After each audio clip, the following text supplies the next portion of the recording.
Hello everybody, welcome to high priestess 7777। कैसे हैं आप सब लोग। मैं आ गई हूँ एक और फ्रेश रीडिंग के साथ। और आज की रीडिंग जनाब लव चैनल मैसेजेस पर होगी। आपके पर्सन के माइंड में जो भी लव चैनल मैसेजेस हैं जो वो आप तक कन्वे करना चाह रहे हैं वो क्या हैं और वो किस कॉन्टेक्स्ट से आ रहे हैं। तो रिगार्डलेस आप दोनों के दरमियान क्या सिचुएशन है, ये रीडिंग सबके लिए ओपन है, टाइमलेस, जनरल और कलेक्टिव। जब कभी भी आपकी नज़र से गुजरेगी तो ये आपका उस वक्त का मैसेज आपने वही लेना है जो लगे आपको अपनी सिचुएशन से मैच करता हुआ। टैरो में ये मैसेजेस आए हैं, सब आपने अपने ऊपर इम्पोज नहीं करने और इनकी बेसिस पर आपने कोई भी फाइनल डिसीजन नहीं बनाना। आप अपनी प्राइवेट रीडिंग करवाएं। डिस्क्रिप्शन बॉक्स में मेरा नंबर मौजूद है, साथ ही में सेकंड चैनल का लिंक मौजूद है और दोनों ही चैनल्स पर रीडिंग लेने के लिए मेरा कॉन्टैक्ट नंबर एक ही है। So without any further delay let's see के आपके पर्सन के लव चैनल्ड मैसेजेस आपके लिए क्या हैं। फोकस कीजिए अपने पर्सन पर। Close your eyes. उनका चेहरा अपनी आंखों के सामने लेकर आइए एंड जस्ट फोकस के आपके पर्सन के क्या लव चैनल्ड मैसेजेस हैं या लव मैसेजेस हैं आपके लिए। हर मैसेज को टैरो से क्लैरिफाई करेंगे कि ये लव मैसेज का कॉन्टेक्स्ट और एनर्जी क्या है। Love messages from your person. So many things remind me of you. I couldn't let you get close to me. I will wait for a sign from you. I love you. I think इसको तो tarot से clarify करने की भी कोई need नहीं है। I am not available.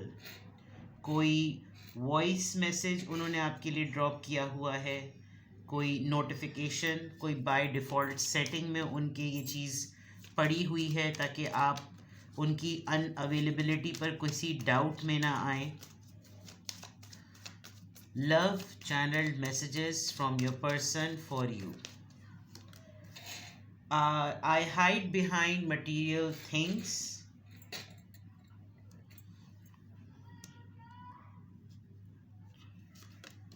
Just being near you is intoxicating. Very good, company अच्छी है। I love you unconditionally. बहुत ही प्यारे मैसेजेस आ रहे हैं। आई don't react when people mention you. शायद ये आपके बारे में बहुत ज़्यादा डे ड्रीमिंग करते हैं। कुछ लोग अगर आप दोनों के ऊपर डाउट करते हैं तो शायद जब नाम लेते होंगे तो ये बहुत ज़्यादा ब्लश हो जाते होंगे और कंट्रोल करते होंगे चीज़ों को। I want to tell you how I feel. This is very very nice. चलिए, bottom of the deck, I feel you leaving me behind. ये कभी कभी बहुत ज़्यादा जब इंसान बहुत ही ऑब्सेस्ड होने लगता है और वो कुछ ज़्यादा ही डिपेंडेंट फील करने लगता है अपने पर्सन के ऊपर, तो कुछ इस तरह के मैसेज भी ओवरऑल एनर्जी उसकी इस तरह की हो जाती है कि बस वो हर वक्त सामने रहे और हर वक्त पास पास रहे। चलिए, love messages of your person for you. आपके पर्सन को जो सबसे पहली बात वो आप तक कन्वे करना चाहते हैं, आपको कहना चाहते हैं, बहुत सारी बातें और यादें हैं, बहुत सारी चीज़ें हैं। आप लोगों ने बहुत मैक्सिमम टाइम ऐसा लगता है एक दूसरे के साथ गुजारा है, जिसकी वजह से उठना बैठना, खाना पीना, चीज़ों को देखना, सराउंडिंग्स को चेक करना, पसंद नापसंद, ओढ़ना पहनना, लबादा, जितनी भी चीज़ें हैं ना वो सब इनको बहुत ज़्यादा याद कराती हैं आपकी। यानी कि अगर ये आपके साथ हैं तो भी ज़्यादा बिल्डअप होती हैं मेमोरीज़, और जब आप इनके साथ नहीं हैं तो ज़्यादातर आपकी बहुत सारी चीज़ें इनको इंडिकेट करती रहती हैं कि देखो ये चीज़ भी इससे मंसूब है, ये चीज़ भी इससे मंसूब है। इन्होंने हो सकता है शुरू में या मिडिल अफेयर टाइम पर बहुत एफ़र्ट की हो कि आप इनके बहुत करीब ना आएँ। वैसे भी एक यादों का फेरा और एक यादों का घेरा है, और इनको ये लगता होगा कि या तो ये इनके लिए विन विन सिचुएशन है या फिर इनको बहुत स्ट्रांगली फील होता है कि मैंने कन्फेस क्यों ना कर दिया, मैंने बोला क्यों नहीं, मैंने इसको अपने ऊपर हक जताने वाला राइट क्यों नहीं दिया, मैंने उसको ये स्पेस क्यों नहीं दी कि ये धड़ल्ले से बोले कि नहीं तो मुझे छोड़ के तो दिखाओ। मैंने बहुत डिस्टेंस और इतना हेल्दी डिस्टेंस मेंटेन रखा कि ये बहुत ज़्यादा लाउड एंड क्लियर होकर वोकल होकर ना बोले। जो सबसे अच्छी बात है वो ये कि वो इस सब कुछ होने के बावजूद भी आपकी तरफ से एक साइन का, एक नज़ारे का, एक इंडिकेशन का कोई ना कोई वो इंतज़ार में रहते हैं कि अब ये कुछ टेक्स्ट करे, अब ये कॉल करे, अब ये सामने से गुज़र जाए, ये रास्ता वही वाला ले ले, बहुत सारी चीज़ें, you know. I love you, this is the most beautiful message, beautiful love message for you. हो सकता है आपने इनको in return I love you कहा हो, अब तक इनका रिप्लाई ना आया हो, और इन्होंने पहले ही से बाय डिफ़ॉल्ट सेटिंग में वो लिख दिया हो कि मैं अभी अवेलेबल नहीं हूँ, मैं अभी इतने इतने काम के लिए कहीं बाहर हूँ, या मैं इतने दिनों तक के लिए अवेलेबल नहीं होऊंगा या होंगी या व्हाट्सएवर, या वाकई अभी अगर आप दोनों के दरमियान कोई बातचीत नहीं हो रही तो शायद ये मज़ीद इसमें गहराई में ना जाएं, तो उन्होंने आपको लिटरली वो ये कहना चाह रहे हैं कि अभी मैं मौजूद नहीं हूँ। सोशल स्टेटस के पॉइंट ऑफ व्यू से या आप दोनों के क्लास डिफरेंस के पॉइंट ऑफ व्यू से इन्होंने अपने आप को बहुत ज़्यादा मटीरियलिस्टिकली अपग्रेड करने की कोशिश की है। आप स्टेटस में हाई हैं, ये स्टेटस में हाई हैं, दोनों के डिफरेंस की वजह से इन्होंने अपने आप को बहुत ज़्यादा मटीरियलिस्टिकली अपग्रेड किया है, और ये उसके पीछे अपने आप को लगाए हुए भी हैं ताकि स्टैंडर्ड मीट कर सकें या मेंटेन कर सकें। सबसे अच्छी बात जो मुझे यहाँ लग रही है कि आपकी कंपनी बहुत अच्छी है, बहुत स्पेशियस, बहुत कोजी, बहुत वार्म, तो बहुत मोहब्बत और खुलूस से भरी हुई। हो सकता है इनकी फैमिली में या इनके नियर बाय ऐसे लोग और ऐसी सराउंडिंग में कुछ ऐसे अफराद हों जो बहुत ज़्यादा ही मनफी सोच रखते हों या टॉक्सिक बातें करते हों, बुराइयाँ, गीबतें, गॉसिप, गॉसिप में मैनिपुलेशन, बैड माउथिंग। लेकिन जब ये आपके साथ होते हैं तो इनको लगता है कि या तो इनकी पर्सनैलिटी फ़िल्टर हो रही है या प्योरीफाई हो रही है, जिसकी वजह से ये आपसे बेइंतहा मोहब्बत करते हैं, और यहाँ पर लव मैसेज में ये बात आ भी रही है। आपके साथ जब तक ये होते हैं वो बात तो अपनी जगह, लेकिन जब ये आपके साथ नहीं होते और कोई भी आपका नाम पुकारता होगा इनको छेड़ने की मद में, तो ये कोशिश करते होंगे कि ये ज़्यादा एक्सप्रेशंस ना ही दें, वरना लोग और इनकी ज़्यादा लेग पुलिंग करेंगे। लव मैसेज में सबसे खूबसूरत बात ये कि ये चाहते हैं कि आपको बताएं कि ये आपके लिए महसूस कैसा करते हैं, क्योंकि मुझे ज़्यादातर ऐसा लग रहा है कि ये आपकी सोच में और आपकी कंपनी में बहुत ज़्यादा कोडिपेंडेंट हैं, जिसकी वजह से इनको बाज़ दफ़ा ये भी लगता होगा कि अगर आपने इनको हल्का सा भी कभी छोड़ने का जिक्र किया या दूरी बनाने की कोशिश की तो शायद ये पता नहीं इनके साथ क्या ही कुछ हो जाएगा। तो ये तो बहुत ही सिंपल से, बहुत ही खूबसूरत, बहुत ही खुलूस से भरपूर और अपनाइयत और मोहब्बत से भरपूर मैसेजेस हैं आपके पर्सन की तरफ से आपके लिए। अब हम इनको टैरो से क्लैरिफाई करते हैं कि हर मैसेज जो है, हर लव मैसेज जो है वो किस कॉन्टेक्स्ट में आया है और क्यों। So many things remind me of you. कौन सी ऐसी बातें हैं जो बहुत ज़्यादा इनको आपकी याद दिलाती हैं, और ये मैसेज किस एनर्जी में है। Two of pentacles. शायद ये अपने होता है बाज़ दफ़ा कुछ पार्टनर्स बहुत अटेंशन सीकर और ऑब्सेस्ड होते हैं, वो इतनी गुंजाइश और इतनी स्पेस नहीं देते कि काम, फैमिली या थर्ड सेकंड पार्टी के अलावा सिर्फ उनके साथ चिपका रहा जाए। आपने बहुत सारी चीज़ों में इनके साथ अंडरस्टैंडिंग की है, शायद ये वाकई दो चीज़ों में बहुत ज़्यादा बैलेंस मेंटेन नहीं कर पाते, एक आप और एक कोई दूसरी बहुत इंपॉर्टेंट चीज़ है जिसमें इनको आपकी अंडरस्टैंडिंग बहुत अच्छी लगती है, और उस अंडरस्टैंडिंग में आप इनके साथ जितना भी अकोमोडेट करते हैं वो सारी चीज़ें इनको बहुत ज़्यादा आपकी याद दिलाती हैं। I couldn't let you get close to me. इन्होंने आपको अपने से करीब आने की इजाज़त नहीं दी, इतना मार्जिन ही नहीं दिया कि आप इनके बहुत करीब आ सकें। क्या वजह थी? Page of swords.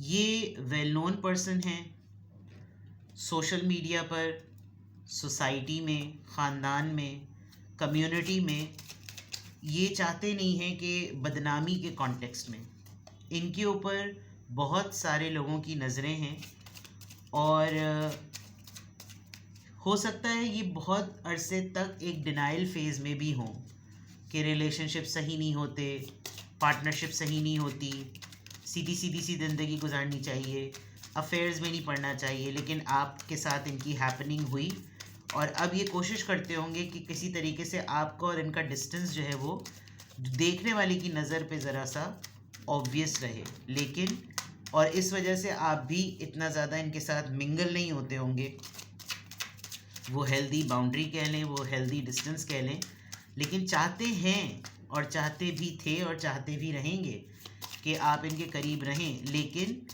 इतना मार्जिन नहीं है कि आप कॉन्फिडेंटली इनके साथ च्युइंगम हो सकें। I will wait for a sign from you.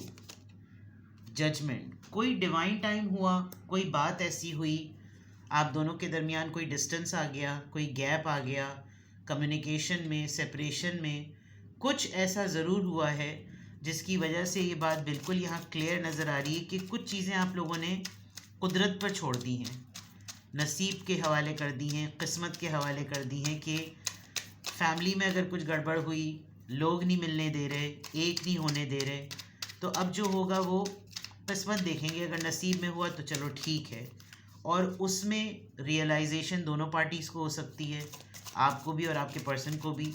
तो ये उस साइन का ज़रूर वेट कर रहे हैं कि जब तुम्हें इंडिकेट हो तो मैं तुम्हारी तरफ से ज़रूर देखूँगा कि तुम्हारी तरफ से क्या इशारा आता है। आई लव यू, इसका क्या क्लैरिफाई हो सकता है? Let's see. The moon, insecurity, खौफ, मोहब्बत का इजहार अगर नहीं किया तो कर दें तो भी डर लगता है, कर दिया रिजेक्शन मिल गई तो डर लगता है, आप पहले से किसी और के हैं, ये आप पे लट्टू हैं, बोल दिया तो डर लगता है, मोहब्बत कर रहे हैं और फिर भी खौफ में मुब्तला हैं, पास्ट हॉन्ट है, कमिटमेंट हॉन्ट है, जो भी है मोहब्बत में खौफ है। I am not available, I am not available. 9 of cups, cancer, Scorpio, Pisces. कुछ लोगों को लज्जा बहुत आती है, पूरे दिन डे ड्रीमिंग करते करते करते इस बात के इंतज़ार में कि अब कॉल आ जाए, मैसेज आ जाए, टेक्स्ट आ जाए, और जब आ जाती है तो शर्म के ही मारे कुछ नहीं बोला जाता, तो डर के मारे भी फ़ोन नहीं उठा रहे होते हैं, डर के मारे भी मिल नहीं रहे होते हैं। ऐसा लग रहा है कि जैसे आपके पर्सन के साथ भी यही मामला है, आप इनके लिए एक too good to be true वाला केस लग रहे हैं। ऐसा लग रहा है कि जैसे किस्मत ही चमक गई कि आपसे मोहब्बत हो गई। आपको महसूस एक सक्सेस के पॉइंट ऑफ व्यू से ज़्यादा करते हैं और प्रेजेंस पॉइंट ऑफ व्यू से कम अवेल करते हैं। देख के खुश हो जाते होंगे, किसी गैदरिंग में देख के खुश हो जाते होंगे, आप सराउंडिंग में कहीं आसपास हैं वो देख के खुश हो जाते होंगे, सोशल मीडिया पे आपकी एक्टिविटीज़ नज़र आ रही हैं उसको देख के खुश हो जाते होंगे, लेकिन जैसे ही आप बिल्कुल करीब तरीन आकर बातचीत करने का मौका मिलता होगा तो डर के मारे शायद अनअवेलेबल हो जाते होंगे। आई हाइड बिहाइंड मटीरियल थिंग्स। क्यों ये पीछे मटीरियलिस्टिक चीज़ों के पीछे? अपने आप को अपग्रेड करने वाली बात थी। एस ऑफ सोर्ड से ये चीज़ क्लियर हो रही है कि ये स्टैंडर्ड अपलिफ्ट करना चाहते हैं। इन्होंने फैसला किया हुआ है, कुछ एम सेटिंग की हुई है, कुछ गोल सेटिंग की हुई है, और ये बहुत डेस्परेटली चाहते हैं कि ये चीज़ें हों। Just being near you is intoxicating, just being near you is intoxicating. The star, heal करते हैं आप इनको, इनके प्रॉब्लम्स को सुनते हैं, आप इनके थेरेपिस्ट हैं, आप समझ लीजिए किसी भी तरह के आप थेरेपिस्ट हैं। एक्स्ट्रा मैरिटल अफेयर है, बिल्कुल वैसा रैंडम अफेयर है, फियांसे हैं, सिंगल हैं, जो भी है, लेकिन बहुत सारे मसाइल और मामलात में आप इनको, इनके प्रॉब्लम्स के सॉल्यूशन सेटर हैं। इसीलिए जैसे मैंने कहा ना कि हो सकता है घर का माहौल बहुत टॉक्सिक हो, आप होते होंगे, आप अच्छी बातें करते होंगे, इनको लगता होगा कि चलो भाई अच्छे लोगों की वजह से दुनिया अभी भी चल रही है और उनमें से ये एक है। आई लव यू अनकंडीशनली, ये किस कॉन्टेक्स्ट में आ रहा है? 10 ऑफ वॉन्ड्स। इनके बहुत सारे मसले मसाइल में आपने एक बहुत इम्पॉर्टेंट रोल प्ले किया है। चाहते हुए या ना चाहते हुए आप इनकी जिम्मेदारियों को उठाने में बहुत बड़ा रोल प्ले करते हैं, बहुत ही बड़ा रोल प्ले करते हैं। जब सारी दुनिया शायद इनके अगेंस्ट हुई थी और इनके ऊपर जिम्मेदारियों की बम्बार्टमेंट की हुई थी, तो I think you were the only one, और you are the only one जो इनका साथ देता है या दे रहा है। I don't react when people mention you, I don't react when people mention you, I don't react when people mention you. The lovers, देख लीजिए, आप लोग दूसरों के सामने प्रिटेंड चाहे जितना ही क्यों ना करते हों, लोग आप दोनों को एक दूसरे के दरमियान होती हुई लुक्स को नोटिस करते हैं। ये पेज ऑफ सोर्ड्स, इसीलिए आप लोग कोलीग्स हैं, कज़न्स हैं, इन लॉज में से हैं, 2 डिफरेंट इन लॉज फैमिलीज़ में से हैं, मोहल्ले के लोग हैं, जो भी है, आप जितना भी चाहें कोशिश करें, नेगेटिविटी फ़ीमेल कैरेक्टर की तरफ ज़रा ज़्यादा है, या नज़रें कह लें उसकी तरफ ज़रा ज़्यादा है। ये वाला कैरेक्टर ज़रा ज़्यादा अराउज़ करता है मेल पर्सन को, बट मोहब्बत है, और मोहब्बत तो छुपाए नहीं छुपती। तो हो सकता है लोग जानबूझ के भी, किसी को तो आप दोनों पर डाउट है और वो पकड़ने के लिए या अगले को कंफर्म कराने के लिए छेड़खानी में ये चीज़ ज़रूर करता है। I want to tell you how I feel, I want to tell you how I feel. Knight of wands, ये बेचारे बहुत चाहते हैं कि ये आपको बताएं कि ये आपके लिए फ़ील क्या करते हैं। बताना ये आपको बहुत कुछ चाहते हैं, कितने पैशनेट हैं, क्या एनर्जी है, क्या बॉम्ब है, क्या ही ना कर दें ये आपके लिए। लेकिन जब तक ये बेचारे अपना अपना कमरबंद टाइट करते होंगे, उस वक्त तक टाइट टाइट फुस हो जाते होंगे। यानी कि बहुत टेम्परेरी पैशनेट एनर्जी है। एक्सप्रेशन और एक्सप्रेसिव थॉट्स बहुत हैं, लेकिन लैक ऑफ कॉन्फिडेंस कह लें या लैक ऑफ वोकैबलरी कह लें कि इनको अपनी बात अदा करनी या बावर करानी नहीं आती। But this person loves you very much and very unconditionally. तो these are the love messages from your person for you, with all the clarity कि ये क्यों आ रहे हैं। लव रीडिंग है, कुछ भी आपसे रेजोनेट करे मुझे कमेंट सेक्शन में बताएं। कुछ पूछना हो तो प्राइवेटली कांटेक्ट कर लीजिए, डिस्क्रिप्शन बॉक्स में मेरा नंबर मौजूद है, साथ ही में सेकंड चैनल का लिंक भी है। दोनों ही चैनल्स पर रीडिंग लेने के लिए मेरा कांटेक्ट नंबर एक ही है। अपना बेहद ख्याल रखें, बाय बाय।